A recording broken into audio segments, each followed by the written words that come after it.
Tracy. Paula dan beberapa pengawal wanita buru-buru mengejarnya lalu memapah Tracy. Aku baru tahu bahwa Carlos dan Carla dibawa pergi oleh orang-orang Presiden Daniel. Naomi sedang membawa orang untuk mengejar mereka. Panggil dia kembali, jangan mengejar lagi, Tracy berkata dengan sedih. Juga tidak bisa terkejar. Tapi Tracy, baru saja Paula hendak berbicara, Duke berlari keluar dengan panik. Kamu tidak apa-apa kan? Tracy mendongak dan menatapnya, juga melihat Vincent dan Maggie yang berada tidak jauh dari sana. Suasana hatinya sangat rumit. Tracy, ku dengar anak-anak dibawa pergi oleh Daniel. Kamu jangan panik, serahkan masalah ini padaku. Aku akan mencarinya untuk berunding baik-baik dengannya. Duke buru-buru menghibur. Kamu kembalilah ke kamar istirahat. Serahkanlah masalah lain padaku. Iya, terima kasih. Tracy memberikan hormat kepada Vincent dan Maggie, lalu berjalan kembali ke villa sambil menundukkan kepala. Kelihatannya dia sangat tenang. Maggie mendesah. Terjadi masalah seperti ini. Biasanya wanita tidak akan bisa mengendalikan perasaannya, tapi dia malah begitu tenang. Dia bermarga Moore, Vincent berkata dengan kesal. Orang yang dididik oleh Tuan L, mana mungkin bisa seperti orang biasa. Iya, benar juga. Maggie menundukkan kepala. Kenapa kamu menggunakan nada bicara seperti itu padaku? Seolah-olah aku melakukan kesalahan. Kamu memang melakukan kesalahan. Vincent sangat marah. Apa kamu tahu apa yang kamu lakukan? Apa yang kulakukan? Maggie tidak terima. Keluarga Moore dan keluarga Wellens adalah musuh bebuyutan. Berhubung kita sudah menjalin hubungan dengan keluarga Moore melalui pernikahan Duke dan Tracy, kenapa masih harus menghormati keluarga Wellens? Tidak ada orang yang boleh menyinggung keluarga Moore ataupun keluarga Wellens. Vincent berseru marah. Dunia bisnis bagaikan medan perang. Ada banyak perubahan yang tak bisa diprediksi. Siapapun tidak ada tahu masa depan. Sebagai keluarga besar, kita harus mempertahankan hubungan yang baik, mencegah hal buruk. Apa maksudmu? Maggie tidak terlalu mengerti. Apa maksudku? Vincent sungguh emosi. Beberapa bulan terakhir, keluarga Wellens mengalami krisis, sedangkan keluarga Moore sangat berjaya. Namun, sekarang keluarga Wellens sudah kembali ke puncak, malah keluarga Moore yang menghadapi krisis. Sebelumnya, saat menjalin hubungan dengan keluarga Moore melalui pernikahan, aku bahkan tidak berani bersikap tidak hormat terhadap Daniel karena memikirkan kemungkinan keluarga Wellens berjaya kembali di masa depan. Sedangkan kamu, di saat seperti ini, kamu malah menyinggung Daniel. Kamu sungguh mau memutus jalan keluar kita ya? Kenapa bisa seperti itu? Maggie seketika tercengang.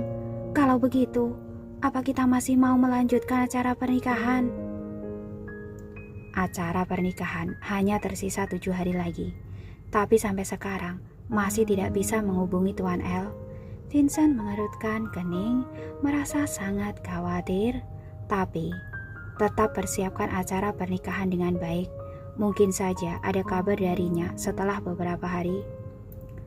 Tapi Maggie buru-buru berkata, jika keluarga Moore jatuh dan keluarga Wellens berjaya, lalu kita masih melanjutkan pernikahan ini, bukankah berarti kita menjadi musuh keluarga Wellens?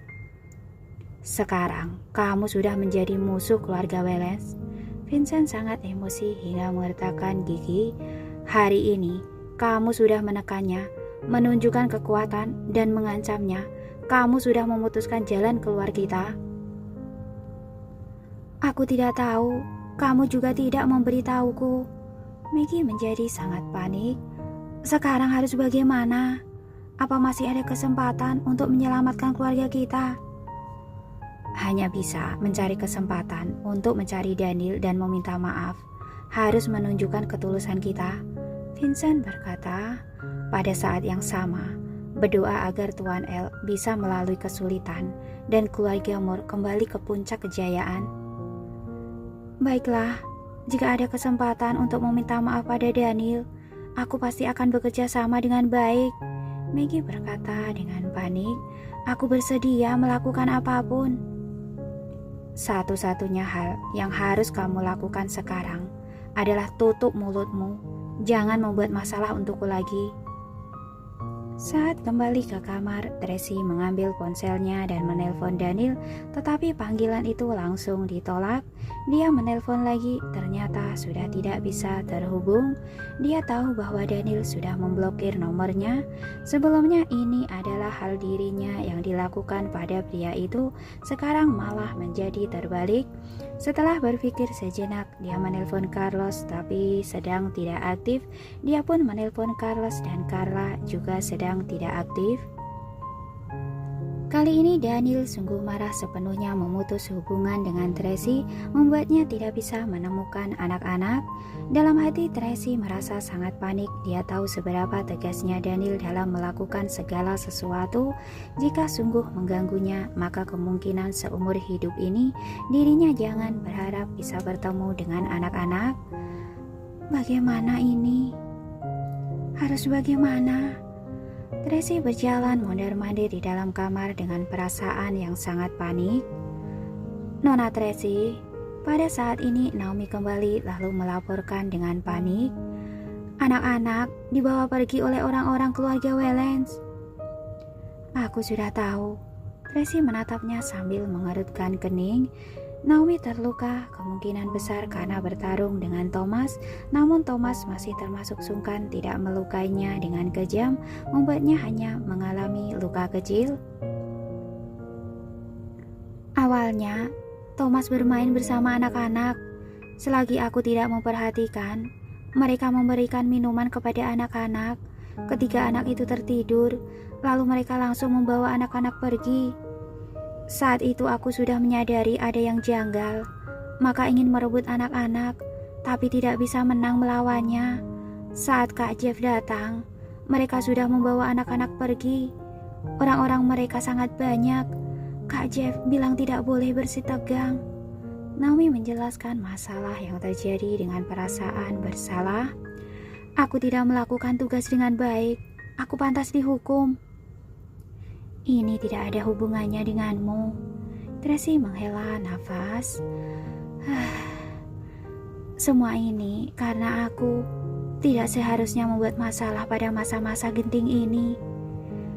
Karena masalah Anda dan Duke Louis, Presiden sangat murka, jadi dia berbuat seperti itu. Naomi bertanya dengan hati-hati, bagaimana dengan hasil diskusi kalian? Masih bisa bagaimana? Sampai menodongkan pistol, Paula berkata dengan suara kecil. Jika bukan karena Tuan Besar Lois datang tepat waktu dan membungkuk untuk meminta maaf, hari ini mungkin Presiden Daniel sudah melakukan pembunuhan besar-besaran. Dengan temperamennya itu, pasti akan menggila. Naomi juga mengerutkan keningnya. Semuanya adalah kesalahanku. Semalam seharusnya aku berjaga di sisi Nona Tracy, maka tidak akan terjadi hal seperti itu. Tadi aku juga bertarung dengan Hartono.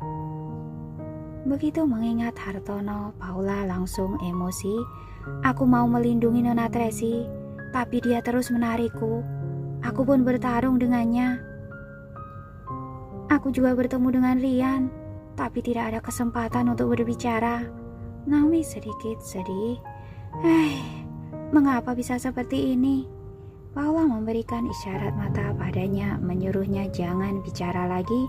Tracy memiliki banyak kerisauan, suasana hatinya sangat terpuruk. Nona Tracy, Anda jangan khawatir. Naomi menghibur. Meskipun Presiden Daniel marah pada Anda, tapi saat anak-anak bangun nanti, mereka pasti merindukan Anda. Mereka pasti ingin menghubungi Anda. Presiden Daniel juga tidak akan bisa mencegahnya.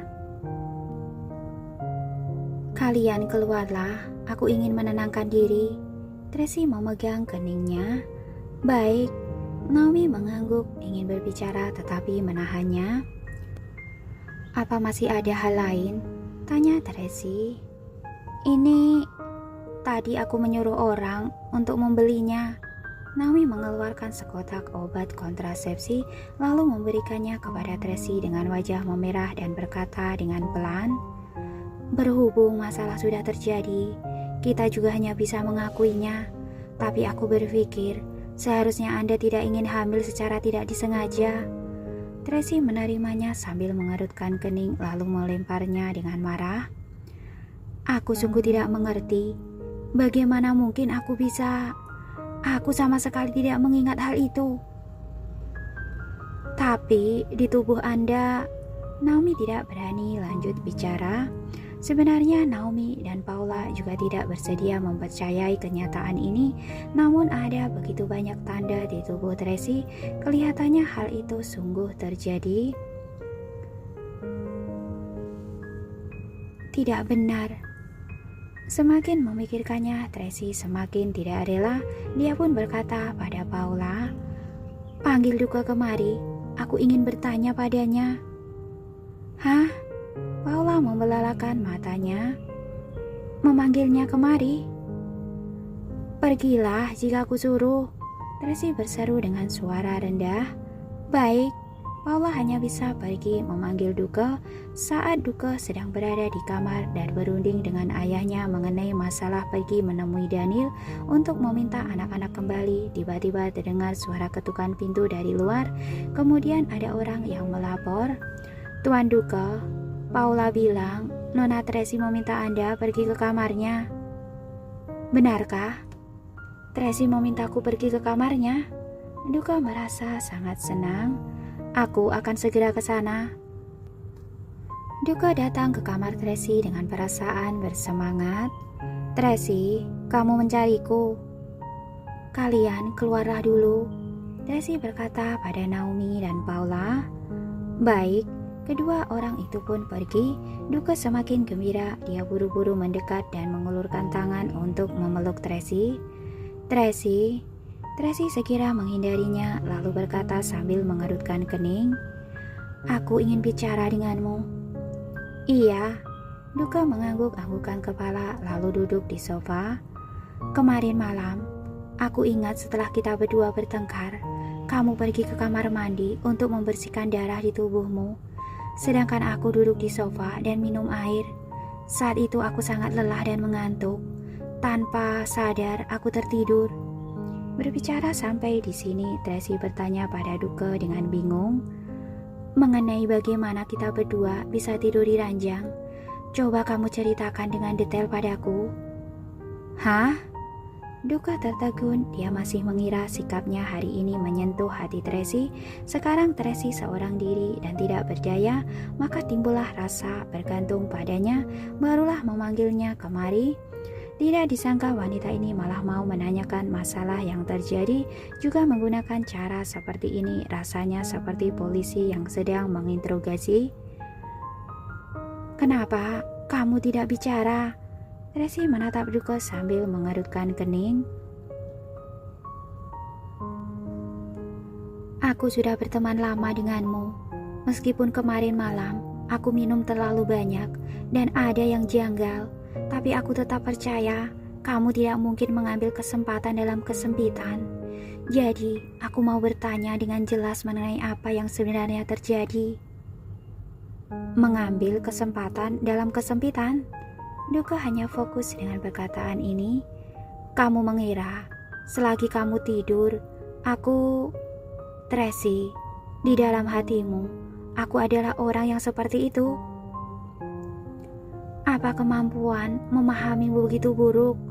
Tracy merasa sedikit sakit kepala. "Aku sungguh tidak punya suasana hati untuk bertengkar denganmu. Bisakah kamu menjawab pertanyaanku dulu?"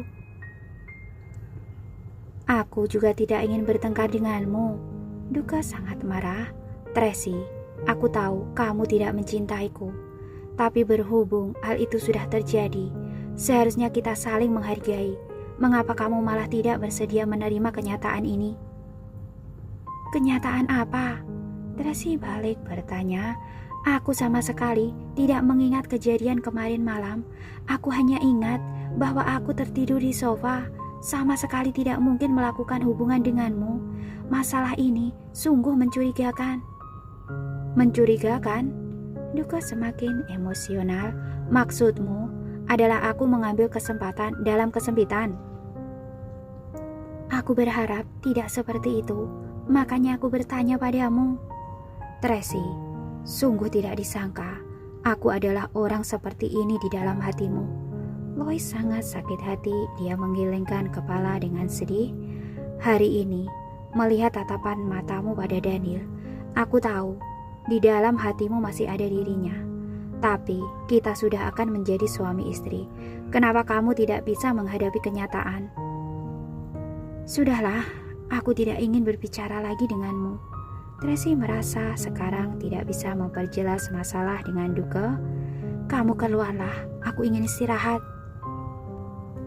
Aku masih sedang berdiskusi dengan ayah dan ibu mengenai pergi mencari Daniel dan meminta anak-anak kembali. Aku berjuang sekuat tenaga demi kamu. Beberapa hari lagi, kita sudah akan menikah. Aku berharap kamu bisa menata suasana hatimu dengan baik. Setelah mengatakan perkataan itu dengan sedih, Duke pun berbalik dan keluar. Tracy menjadi tak bisa berkata-kata. Duke sama sekali tidak bersedia menceritakan kejadian detail mengenai masalah semalam. Begitu dirinya berkata bahwa masalah ini mencurigakan, dia malah langsung marah, merasa dirinya tidak mencintainya dan ingin menghindari kenyataan. Dia dan Duke sama sekali tidak bisa berkomunikasi. Jika begitu, tidak akan bisa memperjelas kenyataan. Tracy merasa sangat lelah. Dia pun berdiri dan bersiap mandi. Pada saat ini, tiba-tiba tanpa sadar dia menyadari sepertinya ada sedikit noda di karpet putih di samping lemari baju. Dia mendekat untuk melihatnya dengan lebih jelas. Ada sedikit warna merah seperti warna cat. Dia segera memanggil Naomi, menyuruhnya menguji warna cat merah itu. Pada saat bersamaan dia memeriksa di seluruh kamarnya. Mungkin saja ada petunjuk kecil yang tertinggal. Dengan cepat dia menyadari ada beberapa helai rambut di dalam lemari. Rambut ini sepertinya adalah miliknya, tetapi dia merasa sangat bingung.